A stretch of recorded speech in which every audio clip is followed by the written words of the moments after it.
Okay. Guidelines on profit of Mudaraba. I will basically speed up this one because I already discussed quite in detail. Maybe some of the things known and clear, I think we have enough discussed.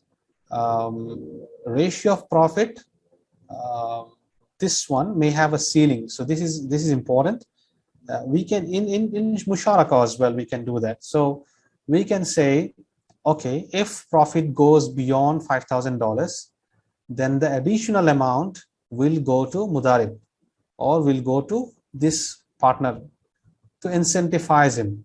This is fine because if profit is below 5,000, then all the parties or both parties in case of Mudaraba, they share the profit.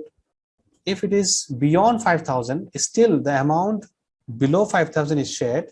The amount above 5,000 is going to one party. So there is no such circumstance where one party is completely deprived of profit. If you remember, this is the ground rule. If that is maintained, then you can design the profit sharing ratio in various different ways. So having a ceiling is fine. This session was brought to you by TAIF and Adil. If you have benefited from it, please share in your social media platforms about both the entities and share the word. Spread the word. Jazakumullah khairan.